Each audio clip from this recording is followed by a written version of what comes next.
Quoi de mieux pour la remontada que le stade de football de Frangy-en-Bresse?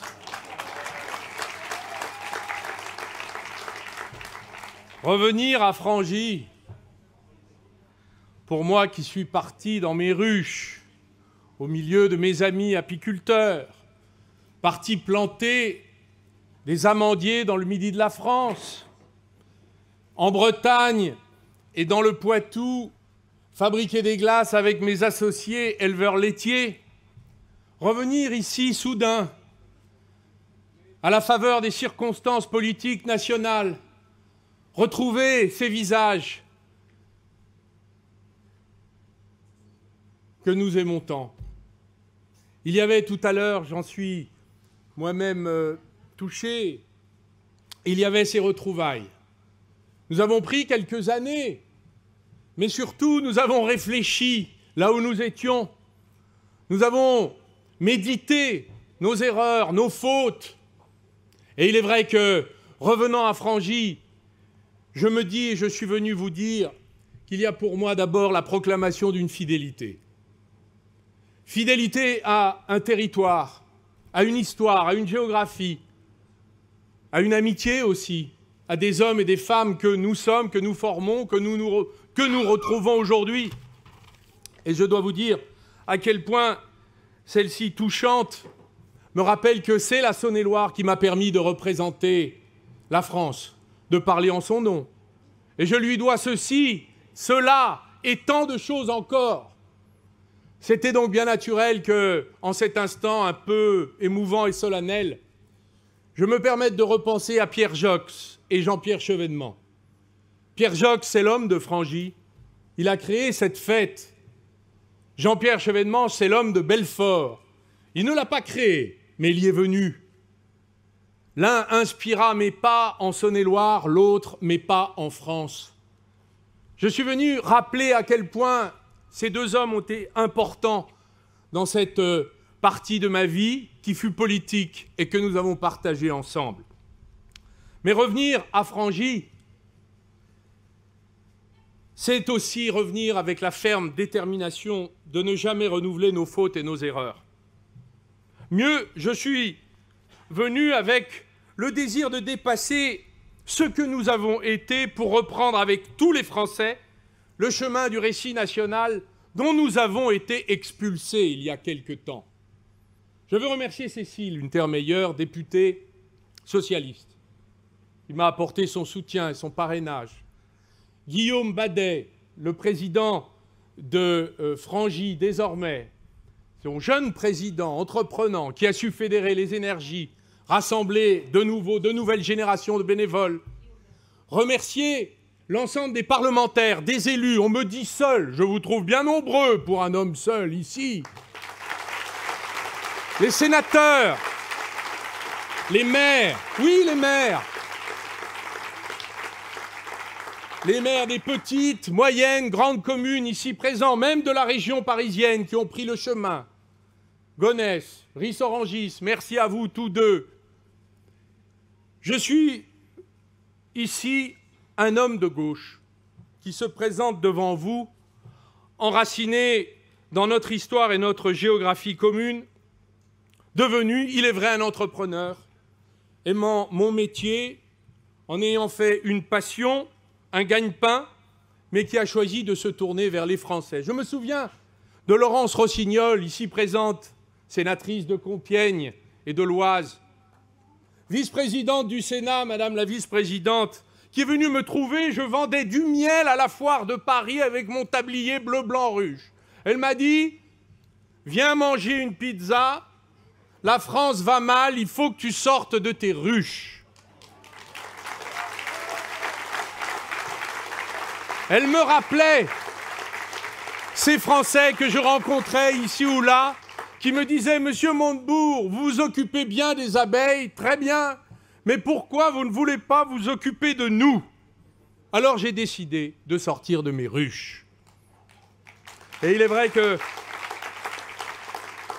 la nécessité de regarder les yeux ouverts ce qui se passe en France, les nuages sombres qui s'accumulent sur nos têtes, affronter les problèmes des Français Imaginez des solutions réalisables, exclusivement réalisables, car l'espoir, quand il est frelaté, c'est le pire, c'est celui que nous paierons au centuple lorsqu'il n'aura pas été réalisé. Des solutions réalisables dans la fidélité à nos valeurs.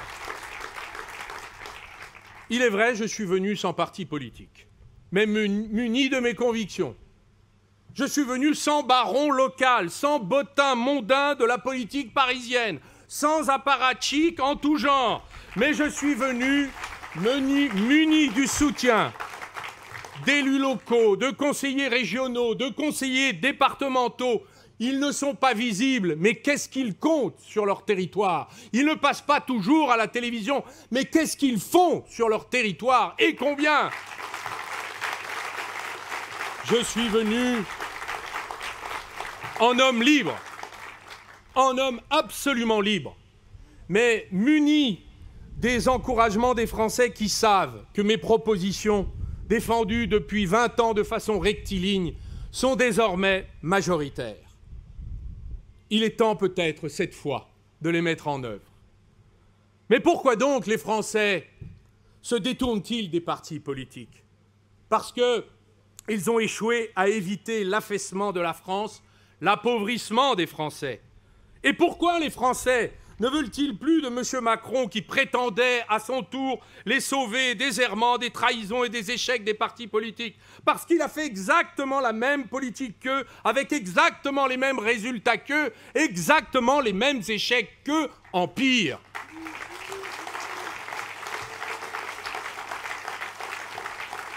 Les 4 quinquennats qui se sont écoulés en 20 ans ont conduit peu ou prou, à quelques nuances près, au même résultat. Faut-il dessiner ici le tableau accablant des effondrements de la France? Je tâcherai d'être modéré dans l'explication. Regardons en quelques mots l'industrie. Nous sommes devenus, en 20 ans, la lanterne rouge européenne. Il manque 1 million d'emplois industriels en France. Nous avons perdu en 15 ans Arcelor, racheté, Péchinet, démantelé, Alstom, vendu aux Américains, Lafarge, aux Suisses, Alcatel, démantelé, Technip, aux Américains, Essilor, aux Italiens, Suez, un Français qui a voulu dévorer le plus petit que lui. Voilà le résultat de ces années d'incompétence ou d'inconscience. Et je vous donne le prochain. Après avoir essayé de démanteler EDF, ils n'y sont pas parvenus, mais ils essaieront après les élections s'ils triomphent. Voici le prochain, c'est Engie. Le démantèlement a commencé. Et voulez-vous connaître le petit dernier? Nous l'avons appris hier. Ariane, les lanceurs spatiaux. Il y a un accord qui a été signé entre le gouvernement français avec l'Allemagne autorisant la délocalisation de la production de nos moteurs à fusée à propulsion liquide de 18 tonnes de poussée. 50 ans de travail, argent public à la clé. Monsieur Macron était déjà le destructeur du Made in France. Le voici déménageur du Made in France. Il fait le Made in France en Allemagne. L'agriculture, le grand pays agricole, le pays de cocagne, grande nation européenne. Sans les vins et spiritueux et le champagne, nous sommes déficitaires. Sait-on que nous importons 65% des fruits et légumes que nous consommons? Est-ce que nous ne sommes plus capables de les produire? Est-ce que nous ne savons pas faire? Que se passe-t-il dans ce pays? La balance commerciale, nous sommes à moins 85 milliards. L'Italie, plus 63 milliards. L'Allemagne, plus 183 milliards. Nous ne sommes pas capables de faire aussi bien que nos voisins, avec qui nous avons travaillé depuis des décennies.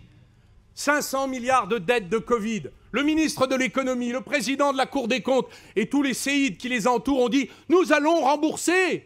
J'ai fait les comptes.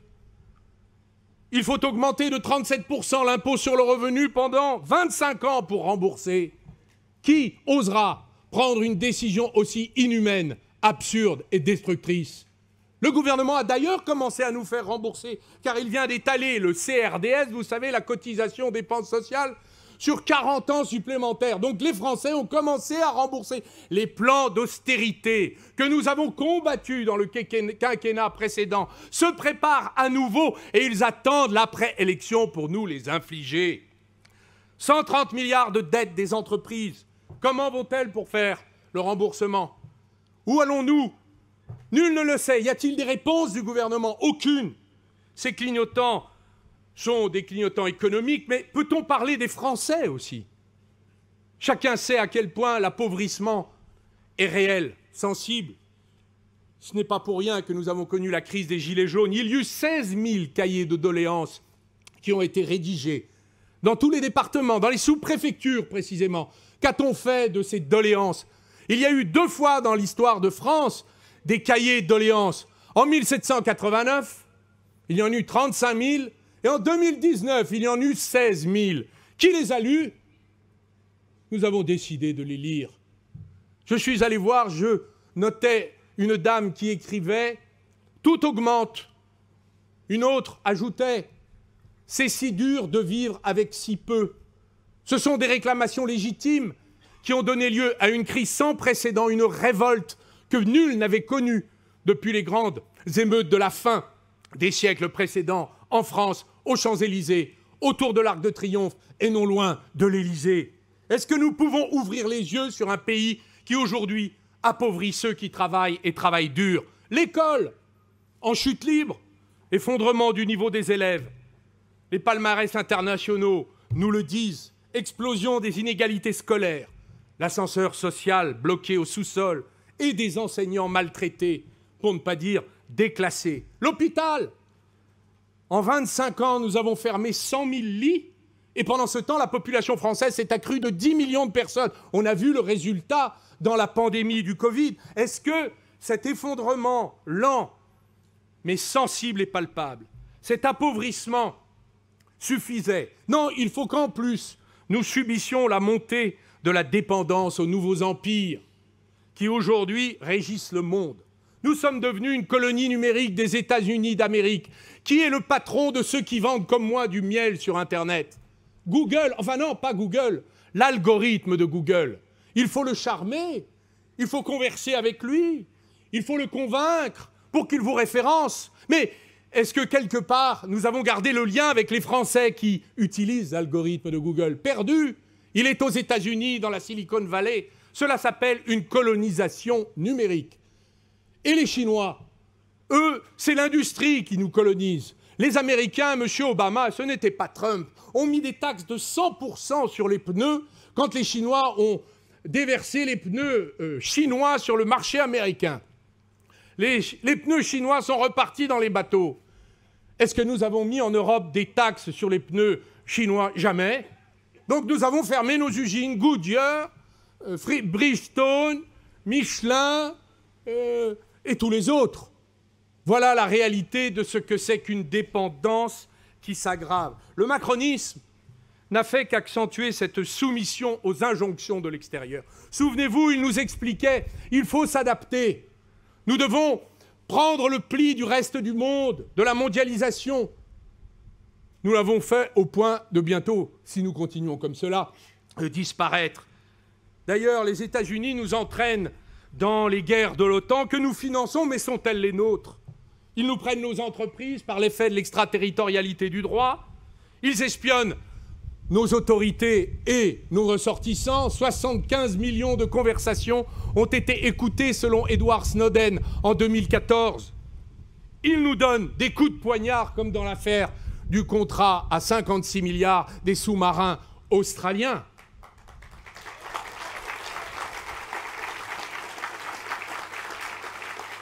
Vous remarquerez que les Américains sont meilleurs pour mettre en échec les intérêts français que pour réussir leurs expéditions militaires en Irak, en Syrie ou en Afghanistan. Alors on a supprimé un dîner de gala, on a rappelé un ambassadeur qu'on s'est empressé de renvoyer d'où il venait, et après. J'approuve ce que Hubert Védrine, ancien ministre des Affaires étrangères, a déclaré. Il a dit « Il faut que les Américains payent le prix politique de l'humiliation et de l'affront qu'ils ont fait à leur allié tant aimé que, paraît-il, nous sommes. » J'ai demandé il y a quelques jours que l'ensemble des conseils, des entreprises de conseil américains, les cabinets comptables, les Big Four, les banques d'affaires américaines, les cabinets comptables ou cabinets d'avocats, McKinsey, White & Case, Goldman Sachs, qui sont tous et toutes assujettis au Patriot Act, qui les oblige à mettre à la disposition du gouvernement fédéral américain l'ensemble des données collectées dans leur activité économique en France. Je leur ai demandé, mettez-les à l'écart. Vous travaillez beaucoup trop avec eux et prenez la décision d'en finir. C'est une mesure de rétorsion nécessaire. Elle est l'affirmation de notre souveraineté. J'ai demandé même la liste sur une chaîne dite périphérique. Je n'ai toujours pas obtenu de réponse. Il est vrai que la quasi-totalité des cadres dirigeants de ces entreprises du Conseil américain sont les chers amis du pouvoir. Ils ont financé la campagne de l'actuel locataire de l'Élysée. Ils ont donc en quelque sorte acheté par avance le droit de transmettre nos secrets à une puissance étrangère. Voilà le degré de vassalité dans lequel nous sommes tombés. Nous devons ouvrir les yeux dans cette campagne. Nous ne pouvons pas rester vassalisés aux empires, travailler pour les autres, consommer les produits des autres et être les obligés des puissances du monde. La France a conquis sa liberté, elle y a versé son sang, ce fut la Révolution française. Elle l'a conquise contre les rois et les princes. Elle va devoir recommencer.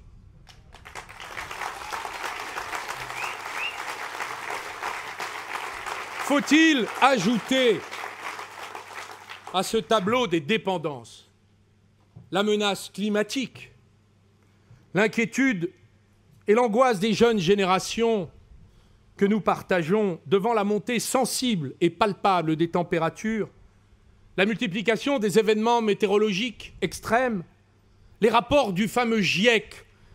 Qui sait ce qu'est le GIEC? C'est le groupe d'experts intergouvernemental sur l'évolution du climat, une institution de l'ONU qui rassemble 195 États membres, qui a rassemblé 9200 études. Tous les rapports du GIEC depuis une vingtaine d'années ont été adoptés à l'unanimité. Ils se succèdent sans aucun effet notable sur les décisions politiques ou économiques. La concentration du CO2 dans l'atmosphère terrestre n'a jamais été aussi élevée que depuis 800 000 ans. Il y a donc une menace existentielle qui pèse sur l'humanité. Je pense à ma petite fille qui a 6 ans, qui aura l'âge de sa grand-mère, qui en a 83, à la fin du siècle. Est-ce que nous allons laisser aller ou laisser faire? Ou est-ce que nous allons prendre, en rassemblant ce que nous pouvons rassembler, déjà les Français, autour d'une grande politique qui nous permette d'écarter la fatalité d'une destruction planétaire et donc de l'humanité? Nous sommes parfaitement informés que si l'humanité n'agit pas, la température à laquelle nous aurons à faire face sur une trajectoire actuelle atteindra dans 2 ou 3 décennies 2,7 degrés Celsius, qui rendra inhabitable de façon quasi définitive 1/3 des terres émergées, soit l'équivalent d'1 milliard de nos frères humains sur Terre. Il faut ouvrir les yeux et ce que j'appelle finalement la remontada, c'est aussi refuser d'ignorer un problème, car ignorer un problème n'a jamais permis de le résoudre. La remontada prend alors, vous le comprenez, tout son sens, face à l'affaissement, l'appauvrissement et la montée de nos dépendances. Quand on est cloué au sol, plaqué à terre, seules les ressources de l'imagination, de l'énergie collective peuvent nous faire remonter. Les Français et la France a toujours su trouver en elle les ressources à l'intérieur d'elle-même pour se relever lorsqu'elle a failli disparaître. C'était en 1870, ce fut en 1940, un peu en 1944, car les Américains ne voulaient pas, déjà eux, ne voulaient pas nous voir nous relever dans notre autonomie et notre indépendance telle que le général de Gaulle a réussi par son génie politique à imposer. La remontada, c'est la force d'une équipe, d'une société entière qui décide de s'organiser et qui préfère l'entraide à la haine, le soutien à la division, qui se donne la main pour obtenir des résultats. La remontada, C'est un projet, une méthode, une stratégie. Un projet, c'est d'abord la reconstruction sérieuse et méthodique du pays dans l'ensemble des secteurs de son effondrement. Ce sont des chantiers énormes et simultanés, ce n'est pas l'un après l'autre dans une espèce de visite touristique. Non, c'est en même temps, malheureusement, si j'ose dire. C'est la remontada de l'industrie, de l'éducation nationale, de l'agriculture, de l'hôpital et de tout le reste.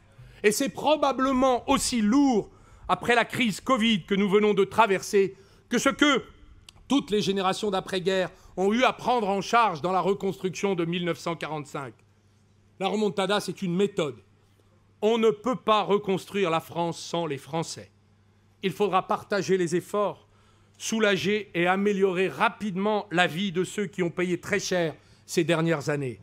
C'est la remontada des salaires, c'est le dividende salarié, c'est le partage du profit pour ceux qui n'ont que le travail pour vivre. Après ces années de mépris de classe, après la crise des Gilets jaunes, 2022 est le moment de la réparation.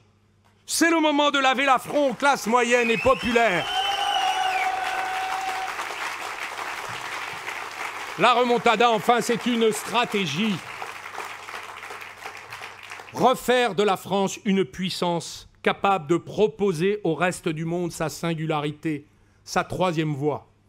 La troisième voie entre le capitalisme financier anglo-saxon de domination américaine et le capitalisme autoritaire de surveillance chinois. La troisième voie entre l'alignement aux intérêts américains qui veulent nous vassaliser pas trop cher et le pacte politique avec le diable de l'empire du milieu. La France a aujourd'hui pris les allures de petits garçons assis en culotte courte sur le porte-bagages des autres puissances. Le moment est venu de se réaffirmer et de défendre notre indépendance. C'est l'objectif de la remontada. C'est donc une tâche hors du commun qui nous attend là et considérable. Je préfère le dire dès maintenant aux Français. Nous allons devoir changer radicalement de moyens et d'échelle pour retrouver au minimum les 500 000 emplois directs industriels qui nous manquent tout de suite. Rattraper 5 points de richesse nationale dans l'industrie, installer entre 3 et 500 usines nouvelles dans les départements désindustrialisés, rattraper l'Espagne et l'Angleterre, relancer une politique du Made in France de taille XXL.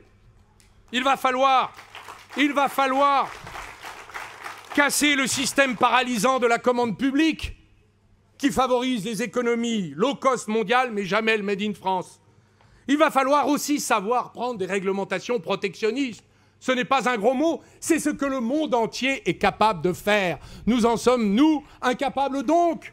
Je voudrais vous dire, j'ai là sous les yeux ce que nous importons pour nos besoins essentiels. Savez-vous que nous importons 10 milliards chaque année de médicaments alcaloïdes. Alcaloïdes, ça veut dire ce qui vous endort quand on vous opère à l'hôpital. 10 milliards! On ne sait pas faire des produits d'endormissement? On a perdu la main? On est qui? On les importe à hauteur de 10 milliards. Les antibiotiques dans le pays de Pasteur, nous les importons à hauteur de 1,8 milliard chaque année. On ne sait plus faire des antibiotiques en France. On les a inventés. J'ai mieux. Les engrenages et organes de transmission. Très important, les organes de transmission. Nous en utilisons tous les jours partout. Nous les importons à hauteur de 3,5 milliards. On ne sait pas faire une usine pour fabriquer au prix mondial compétitif des organes de transmission. Le matériel de levage et de manutention, 4,2 milliards. Les machines pour la construction, 3,7 milliards. Je pourrais continuer jusqu'à 85 milliards, qui est notre déficit de la balance commerciale. Nous ne savons donc plus rien faire. En vérité, on a donné les clés de nos usines aux autres et ils sont allés les installer ailleurs. Voilà pourquoi nous allons devoir prendre des mesures exceptionnelles. Parce que les États doivent être plus forts que les marchés. C'est une règle du temps nouveau et du monde d'après.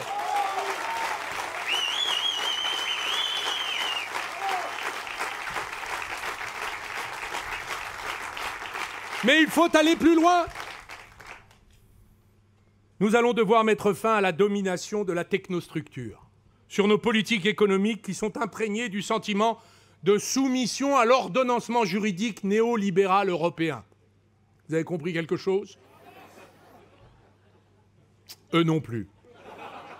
Nous allons remplacer, je traduis, nous allons remplacer les énarques par des ingénieurs qui, eux, font tourner les entreprises, qui, eux, connaissent la réalité du terrain, eux qui préfèrent l'humilité de celui qui construit un projet à l'arrogance de celui qui prétend régenter et administrer la vie des autres. C'est ce que j'appelle le plan social au sommet de l'État. Le seul plan social qui me réjouirait, mesdames et messieurs.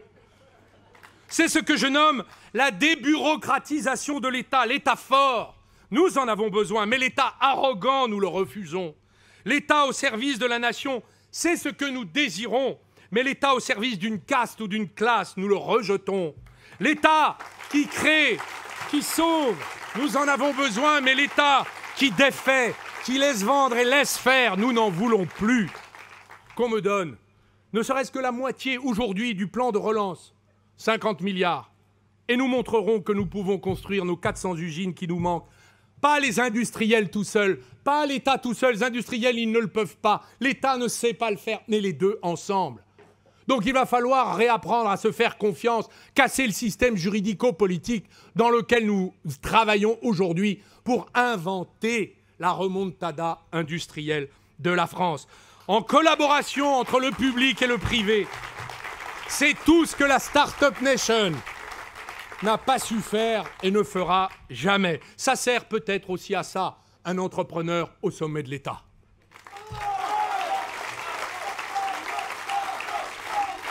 Je ne sais pas si je vais avoir de la voix jusqu'au bout. Alors, le Made in France n'est pas qu'un morceau de tissu. Ce n'est pas j'allais dire, une marinière. Le Made in France, surtout XXL, même si ça ne me gênerait pas, il est pour moi aussi une manière de se porter à la frontière de l'évolution technologique et la frontière écologique de la mutation industrielle. Bien sûr que nous allons monter des usines avec la préoccupation écologique, mais pas que la préoccupation. Nous allons devoir nous passer du pétrole dans 20 ans, parce qu'il y a urgence planétaire. Je propose la fin du pétrole dans 20 ans. C'est dans mon programme. Ça suppose que chaque année, nous allons devoir diminuer au moins de 5% les usages du pétrole que nous faisons dans tous les domaines de la vie. Donc ça a pour conséquence qu'il va falloir, par exemple, remplacer les 11 millions de chaudières à fioul par des pompes à chaleur. Excusez-moi de vous parler de ça, mais on n'a pas d'industrie de pompes à chaleur. Donc il va falloir qu'on construise des pompes à chaleur. On ne va pas les importer ni d'Allemagne, ni du Japon, ni de Chine. Remplacer les 40 millions de véhicules thermiques par des véhicules électriques. Il va bien falloir que les batteries et les usines de batteries ne soient plus sous contrôle chinois ou ne se localisent pas en Allemagne. Il va falloir remplacer le béton de la construction par le bois. Il va enfin falloir que nous utilisions nos forêts, la filière bois. Nous importons aujourd'hui du parquet fabriqué en Chine, fabriqué à partir des grumes et des chênes que nous exportons au fond des containers chinois. Qu'est-ce que c'est que cette affaire? Nous avons tout cela à bâtir. Cette grande politique est celle de la frontière écologique, de la fin du pétrole. Nous aurons besoin de beaucoup de ressources, beaucoup de force, de beaucoup d'argent. Mais je veux vous dire une chose. Pour réussir une telle remontada économique, il faudra y associer au plus près les Français. La France n'existe pas sans les Français. C'est eux qui la font tourner. Ils y mettent leur sueur, l'engagement, leurs efforts. Ils sont souvent, comme on dit, invisibles. Mais pourtant, c'est sur eux que repose l'essentiel de l'activité productive de notre pays. Comme disait Pierre Mauroy, le mot ouvrier n'est pas un gros mot. Le mot travailleur n'est pas un gros mot.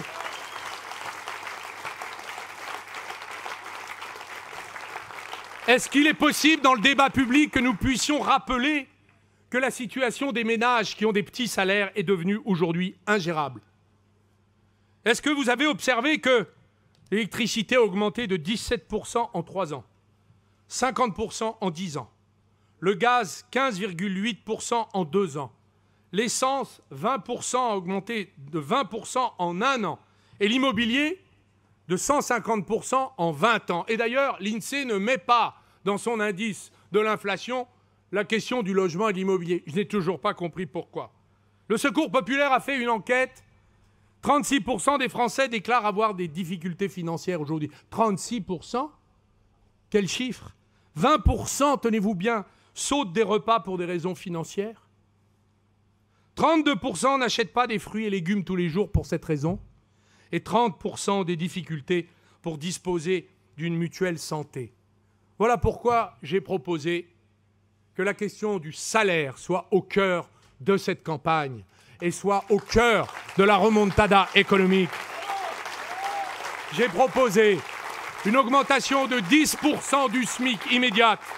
J'ai proposé un Grenelle sur le format de 1968 pour que dans ce pays, on se remette à travailler la question des revenus, des salaires tels qu'ils sont répartis et la façon dont aujourd'hui ceux qui travaillent dur puissent vivre dignement de leur salaire et de leur travail.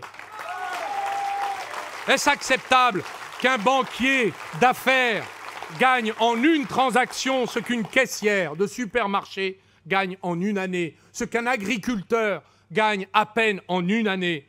Je pense à ces femmes, qui sont souvent d'ailleurs des mamans seules. Je pense à elles parce que 62% des personnes au SMIC sont des femmes. C'est d'abord pour elles qu'il faut remonter les salaires, car elles sont les désavantagées du système économique. Pourquoi y avait-il sur les ronds-points des Gilets jaunes autant de ces femmes dignes qui défendaient le bien commun, le bien public, à leur manière, avec leurs mots? Et j'étais très touché de voir que dans nos ronds-points, en Saône-et-Loire et ailleurs, la population était unie, quelles que soient les origines, quels que soient les genres, quel que soit je ne sais quoi, mais qu'ils défendaient tous ensemble un partage légitime et raisonnable de la valeur que nous sommes capables de créer ensemble. Alors, c'est vrai, depuis le discours de Clamcy, où j'ai invoqué enfin les hausses de salaire, je vois que le sujet fait florès, j'en suis très heureux. Bruno Le Maire, le ministre de l'économie, a demandé aux entreprises, en les suppliant, d'augmenter les salaires. Ah, la supplique n'est pas une politique, monsieur le ministre. Valérie Pécresse, à son tour, s'intéresse au salaire, tant mieux. Et enfin, le président du MEDEF, Geoffroy Roux de Bézieux, s'est intéressé au salaire. Il a déclaré il y a peu « Nous n'aurons pas d'autre choix que de nous résoudre à augmenter les salaires ». Évidemment, nous y sommes. Vivre de son travail, c'est le travail fier, comme le décrivait Victor Hugo. C'est la reconnaissance de la société. C'est la dignité attachée à une place dans le monde tel qu'il marche. Vivre de son travail, c'est mieux, toujours mieux, que de vivre d'allocations. L'allocation est une compensation temporaire. Elle est un palliatif, mais elle n'est pas une solution.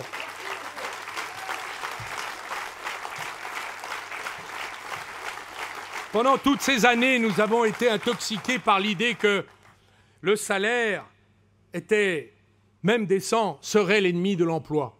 Pourtant, ce sont les bas salaires qui ne trouvent pas de candidats et font fuir les travailleurs aujourd'hui. Et ce sont les hausses de salaire qui vont pourvoir aujourd'hui aux emplois qui manquent.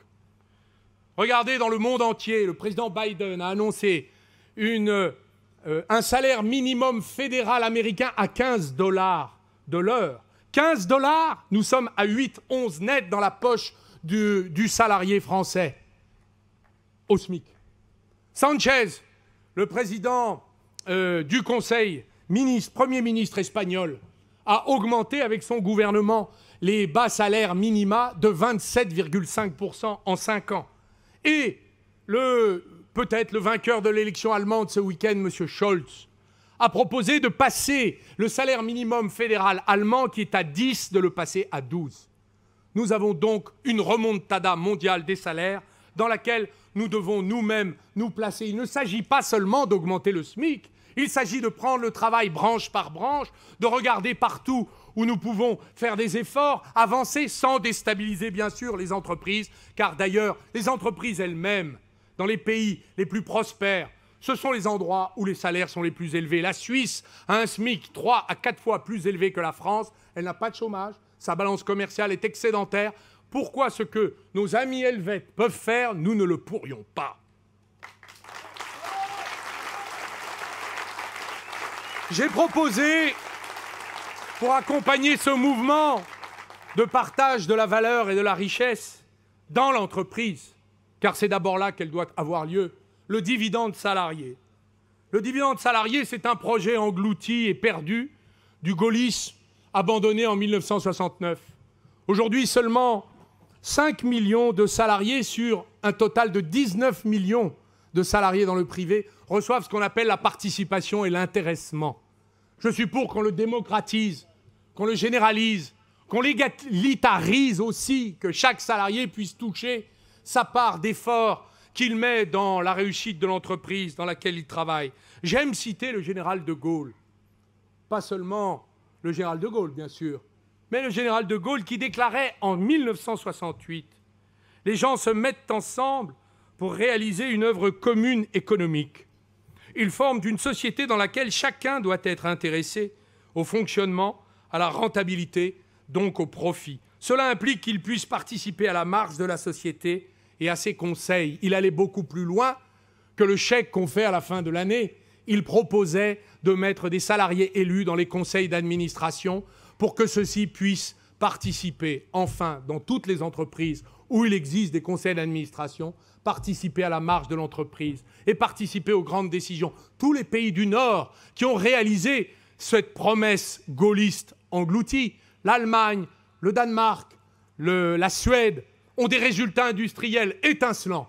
Pourquoi? Parce que les salariés défendent l'outil de travail. Ils en sont co-responsables, co-déterminants avec l'actionnaire. Et la gestion actionnariale des entreprises a conduit à ce que vous savez, la destruction de nos actifs, la disparition de notre industrie et le découragement national.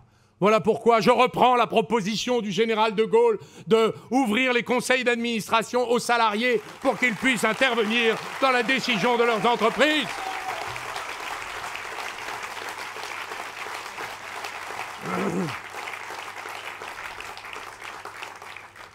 Vous l'avez compris, rien de cette remontada économique ne sera possible sans reprendre le contrôle sur nos décisions publiques.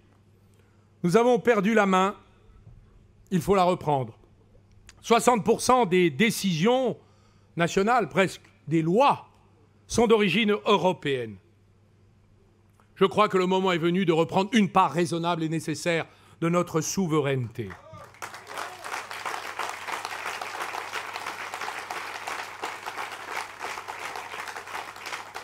Si nous voulons transformer le cours de notre futur, il faudra que nous soyons capables de nous affranchir des règles aussi absurdes que dogmatiques que l'Union européenne nous inflige souvent. Je voudrais juste vous dire comment fonctionne l'élection présidentielle française. L'élection présidentielle, c'est une fête. On se fait des promesses, on voit le monde changer l'espace de 2 mois. On fait des listes au Père Noël. Et puis le nouveau président, avec sa liste, est élu. Il prend son avion, il part à Berlin, puis à Bruxelles, et là, il rentre. Et la liste au Père Noël, elle est dans la poubelle de l'avion. Voilà pourquoi les 4 quinquennats qui viennent de se dérouler depuis 20 ans, Chirac, Sarkozy, Hollande, Macron se ressemblent, étrangement avec le recul du temps. Et voilà pourquoi la politique que je vous propose n'a jamais été mise en œuvre et qu'elle est une alternative. Je propose donc que le Parlement français dispose dans la Constitution, à l'issue d'une réforme que j'appelle la Constitution de la Nouvelle République, dispose la possibilité pour le Parlement de fixer un mandat au président ou au gouvernement à chaque fois qu'il ira négocier un accord à Bruxelles dans son dos, et dont il sortira une nuée de directives que ni à Bruxelles, ni à Paris, ni d'ailleurs ailleurs, nul n'aura jamais contrôlé. Il faut inverser ce déficit démocratique et permettre au Parlement français, vos représentants, Cécile, de dire « là, nous ne sommes pas d'accord, voilà comment vous allez négocier à Bruxelles, et c'est comme ça que vous reviendrez. Et si vous ne revenez pas en respectant ce mandat, vous n'aurez pas notre quitus. » C'est exactement ce que le Bundestag, excusez du peu, impose à ses chanceliers ou chancelières. Mais ce n'est pas tout. Dans cette réforme que j'appelle 6e République, il est nécessaire que la Constitution rappelle la supériorité de la loi nationale, la supériorité de la souveraineté nationale du Parlement, qui pourra modifier, amender, corriger toute décision de l'Union européenne indésirable qui viendrait à s'appliquer sur le sol national.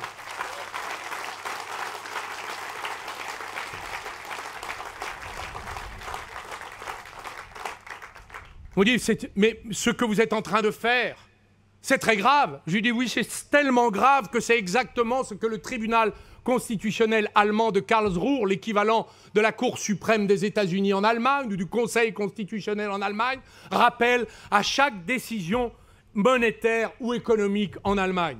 C'est si grave que c'est ce qu'a proposé le président Valéry Giscard d'Estaing dans la Convention sur l'avenir de l'Europe, lorsqu'il proposait, sous le nom un peu obscur de subsidiarité, que tout ce qui nous concerne ici relève du Parlement et du gouvernement que nous choisissons, et tout ce qui concerne ce que nous devons faire ensemble, au-delà, concerne les institutions européennes. C'est exactement ce que vient de proposer d'ailleurs l'ancien commissaire européen Michel Barnier. Il vient de se faire taper sur les doigts par ses anciens amis bruxellois, mais franchement, il a raison. Pouvons-nous le dire? Il le propose en matière migratoire. Je le propose en toute matière, car nous avons besoin de rétablir la force de nos décisions. C'est un rééquilibrage, ce n'est pas une rupture. Un rééquilibrage en la faveur des États-nations. L'Union européenne doit augmenter sa force en haut et doit nous fiche la paix en bas. Alors souvenez-vous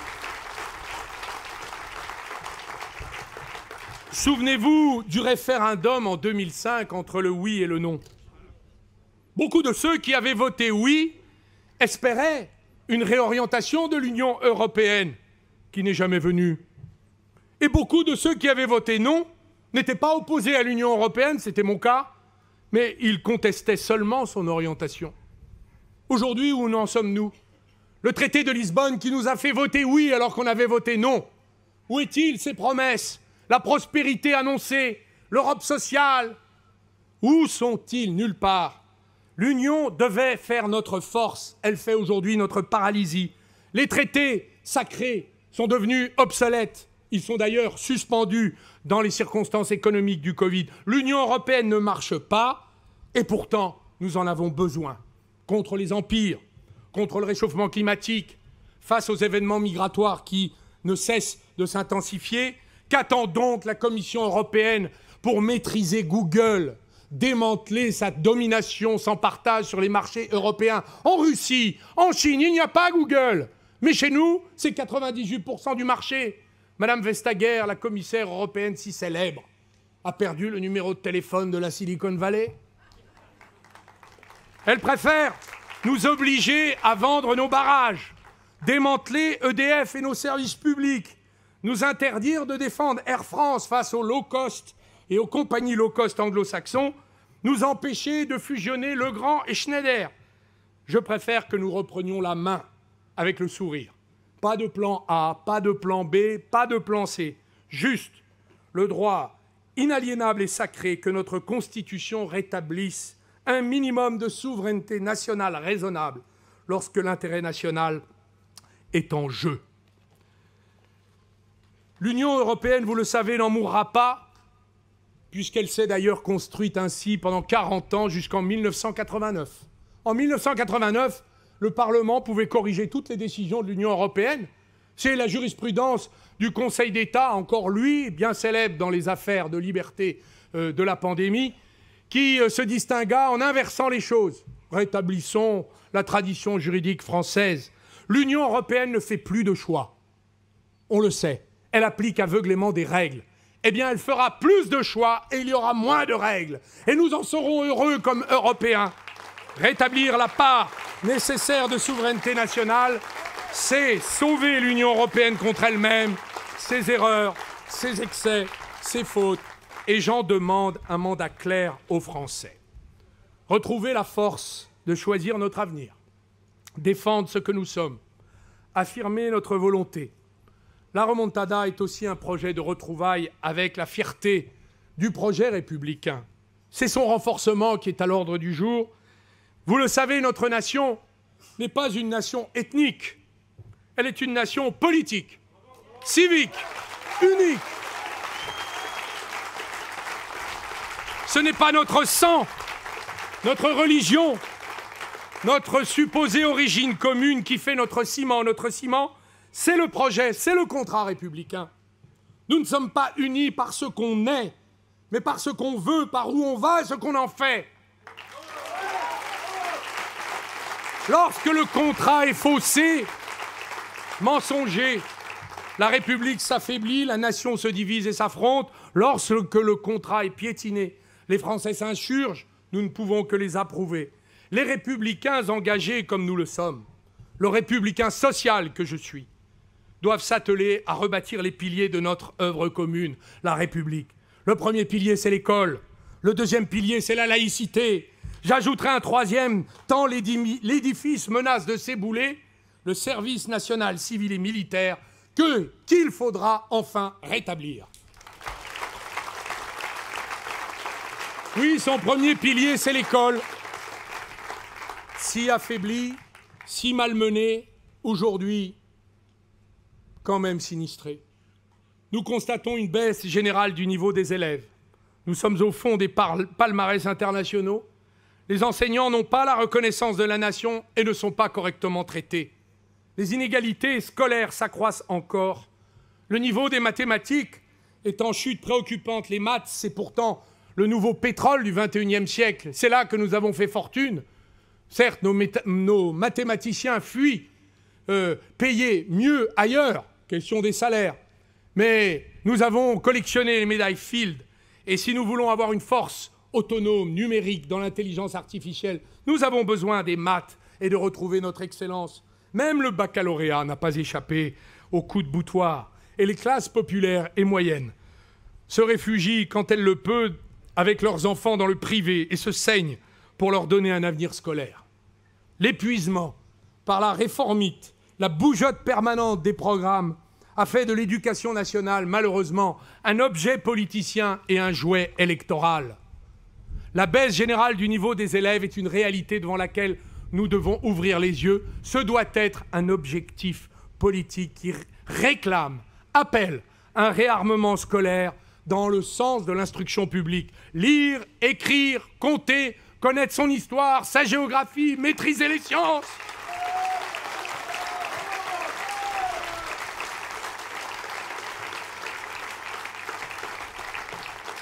Alors, il faut arrêter, premièrement, le train infernal des réformes qui déstabilisent la communauté éducative. 2, investir dans la formation initiale et continue des maîtres et professeurs. Eux-mêmes le demandent. Beaucoup se sentent insuffisamment armés. Tous les pays qui ont fait leur remontada scolaire ont investi massivement dans le renforcement des outillages professionnels des profs. Faire confiance aux enseignants pour tirer chaque élève le plus loin possible vers le haut. Leur fixer des objectifs, mais leur laisser le soin de choisir les armes. Construire des politiques coopératives, collectives, d'auto-évaluation de leur enseignement élève par élève. Généraliser le soutien individualisé et la présence auprès des élèves, comme en Finlande, en Suède, au Canada ou au Japon. Le professeur est le centre de la réussite de l'apprentissage. Remonter l'école, c'est respecter le professeur. En le payant correctement, il doit recevoir la considération de la nation. Les traitements des enseignants et des autres, de tous les fonctionnaires, ont été gelés pendant 11 ans.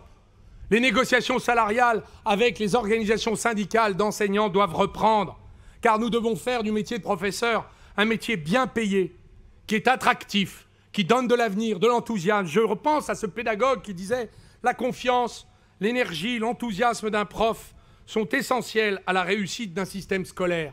Nous avons besoin d'avoir des profs heureux, engagés, stimulés, soutenus, payés. » Je propose un contrat de long terme de confiance entre la nation et les enseignants, où tout sera mis sur la table et discuté avec eux. Hausse importante de salaire, formation initiale et continue, organisation, méthode, temps de travail, présence et soutien auprès des élèves. Je propose le retour des écoles normales qui recrutaient les hussards noirs de la République. Retrouvons-les, reformons-les. Je propose de mettre fin au bac Blanquer, une sorte de supermarché où chacun se sert dans ses rayons, qui ne favorise d'ailleurs que les enfants déjà favorisés.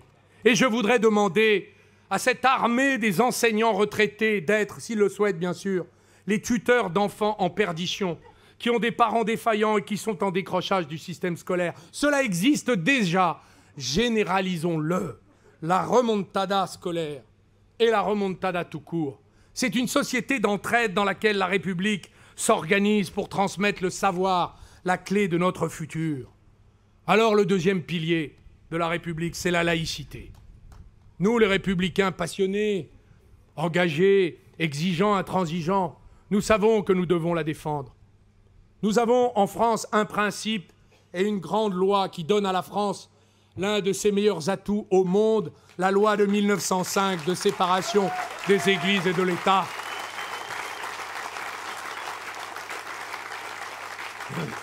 Il a fallu des décennies pour arracher les institutions, la vie politique et sociale, l'enseignement, au contrôle de l'Église catholique. Le combat fut long sous la Troisième République pour l'imposer aux monarchistes. Cette loi garantit à chacun le droit de croire ou de ne pas croire. Elle a fini par s'imposer à la papauté, qu'il accepta en 1924. Jean Jaurès résuma l'affaire en un paragraphe. Démocratie et laïcité sont deux termes identiques. La démocratie n'est rien d'autre que l'égalité des droits. Or, il n'y a pas d'égalité des droits si l'attachement d'un citoyen à une croyance ou à une religion est cause de privilège ou de disgrâce. Fin de citation. Ce qui valait en 1905 vaut toujours en 2021 pour toutes les religions. Les Français mettent un point d'honneur à respecter la religion d'autrui à la condition qu'elle ne prenne pas possession de l'intérêt public.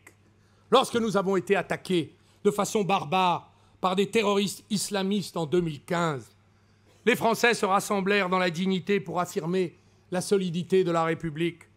Ils n'ont cédé ni à la haine, ni à la vengeance. Ils furent exemplaires et montraient à quel point nous sommes un grand peuple. Alors, j'ai entendu un extrémiste à la mode, un télévangéliste, proclamer derrière moi que l'islam serait incompatible avec la République et qu'il conviendrait, en conséquence, de débaptiser les prénoms de consonance et d'origine étrangère. Est-ce que ma mère, qui s'appelle Leïla, née à Oran, ne serait pas française? Elle qui enseigna toute sa vie dans les collèges à des petits Français, qui la félicite aujourd'hui quand il la croise à l'âge de 83 ans. Est-ce que mon grand-père, qui s'appelle Ramlich, un arabe, oui un arabe, né en Algérie, enterré au pied du mont Beuvray, aux confins de la Nièvre et de la Saône-et-Loire, ne serait pas français, lui qui porta l'uniforme français pendant la Deuxième Guerre mondiale? Est-ce que nous allons séparer les Français, les soumettre au tri sélectif d'une nouvelle administration zémourienne qui serait chargée de débaptiser ce qu'elle juge arbitrairement bon ou mauvais français? Comme tous les Français, nous respectons la foi et la religion d'autrui. Mais nous n'accepterons jamais que l'islamisme politique prenne nos compatriotes musulmans en otage et les éloigne de la communauté nationale en leur imposant sa conception obscurantiste du monde, sa conception dominatrice des relations entre les femmes et les hommes, et qu'elle remette en cause la neutralité chérie du service public. Nous allons donc combattre pied à pied l'islamisme politique parce qu'il faut le démanteler. La lutte contre l'islamisme politique, c'est agir comme Aristide Briand en 1909, qui faisait traduire devant les tribunaux les évêques qui appelaient leurs fidèles à désobéir à la loi de 1905 et parce qu'ils punissaient leurs élèves qui acceptaient de s'y soumettre. Aujourd'hui, ce sont certains imams, heureusement très minoritaires, qui appellent à désobéir à la loi, les prédicateurs individus qui intimident les femmes qui ne portent pas le voile, à convenance des hommes, qui doivent être traduits en correctionnel. C'est dans la loi de 1905. Pourquoi ne l'applique-t-on pas ? La lutte contre l'islamisme politique, c'est mettre fin au détournement de fonds publics par des associations qui font du prosélytisme sous couvert d'activités sportives, de soutien scolaire et cherchent à embrigader notre jeunesse en instillant des discours de haine contre la France. Mais c'est aussi rétablir des services publics de qualité, de l'éducation populaire, des activités économiques dans les territoires où prospèrent les agitateurs islamistes.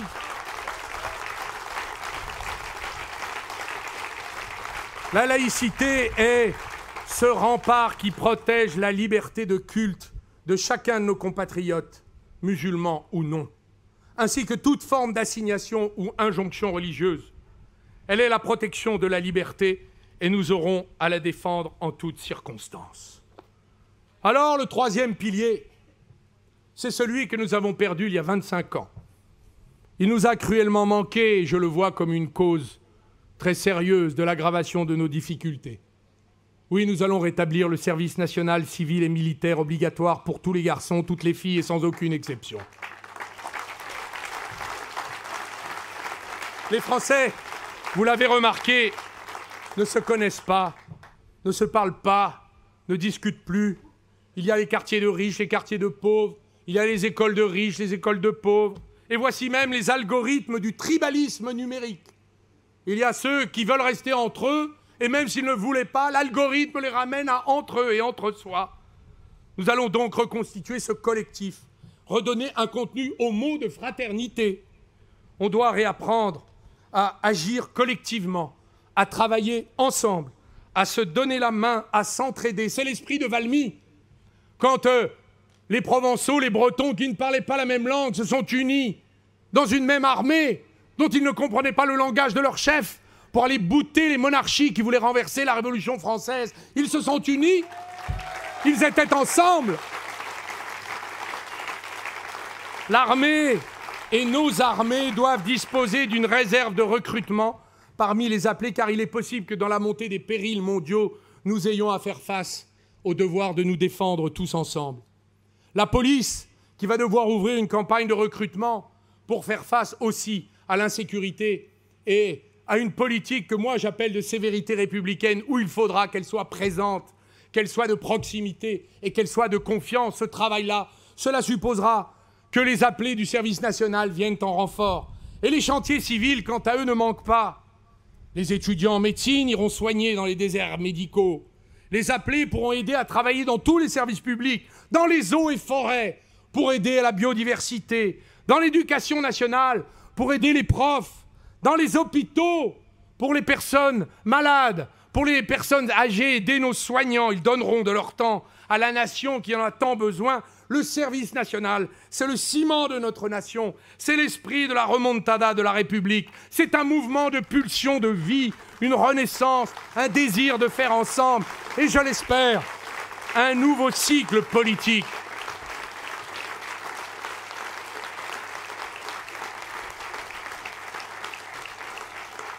Je ne veux pas que l'on vive seulement ensemble, je veux que nous réalisions ensemble.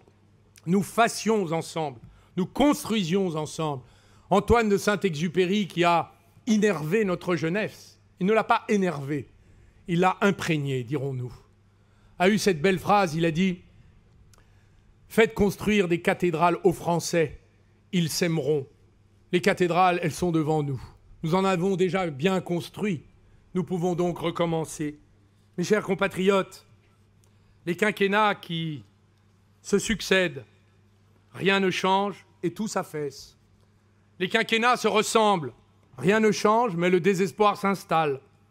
Les quinquennats, dans leurs différences, Chirac, Sarkozy, Hollande, Macron, n'ont été à présent que de fausses alternances, que d'apparentes divergences soigneusement mises en scène. La fracture sociale du président Chirac, qui a 20 ans d'âge aujourd'hui, elle est où? Elle est là, béante et géante, 20 ans plus tard. Le mot célèbre du président Sarkozy dans son discours de Toulon, le marché qui a toujours raison, c'est fini. Le laisser-faire, c'est fini. Est-ce vraiment fini 15 ans après? Ou est-ce qu'au contraire, on a continué? Mon adversaire, c'est la finance du président Hollande dans son discours du Bourget. 10 ans après, était-elle vraiment son adversaire? Et la fameuse révolution du président Macron, dont il fit un livre il y a 5 ans, elle est passée où, la révolution? Ce fut la révolution des contribuables assujettis à l'ISF qui en sont aujourd'hui exonérés. Ils ne pouvaient en vérité pas faire ce qu'ils avaient promis parce qu'ils étaient sous contrainte et avaient choisi les uns après les autres de se soumettre à la contrainte pour mieux nous y contraindre à notre tour. La remontada prend les moyens constitutionnels et déterminants d'être capable, de façon raisonnable, mesurée mais déterminée, de temps en temps, de nous affranchir des contraintes. Alors ce projet de remontada est inclassable, parce qu'il est une alternative sérieuse et inédite aux échecs répétés de tous les partis politiques de gouvernement qui se sont succédés au pouvoir depuis 20 ans. Comme aurait dit François Mitterrand, la majorité sociale de la France peut se retrouver, peut se rassembler dans une majorité politique et se former au prochain printemps autour et dans la remontada. Je vais maintenant entamer un tour de France, aller voir les Français dans les champs, dans les usines, dans les trains, dans les petites villes, dans les métropoles. Je leur proposerai inlassablement et avec votre aide cette alternative. Je ne devrai qu'aux Français et à eux seuls le soin de la mettre au pouvoir.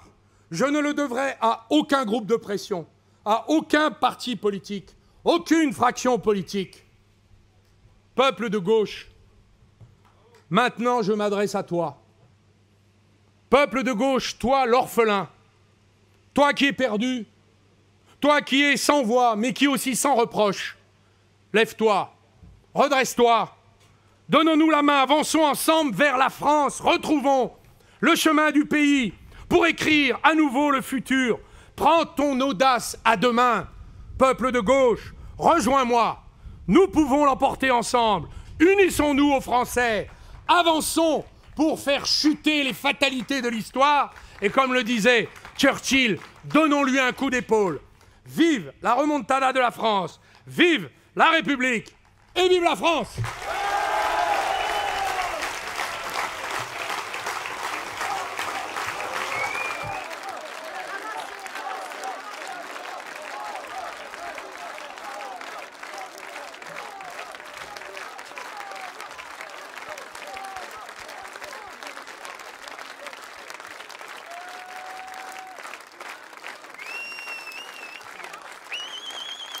Allons, enfants de la patrie, le jour de gloire est arrivé. Contre nous de la tyrannie, l'étendard sanglant élevé, l'étendard sanglant élevé. Entendez-vous dans les campagnes mugir ces féroces soldats? Ils viennent jusque dans vos bras, égorger vos fils, vos compagnes. Aux hommes citoyens, formez vos bataillons, marchons, marchons, car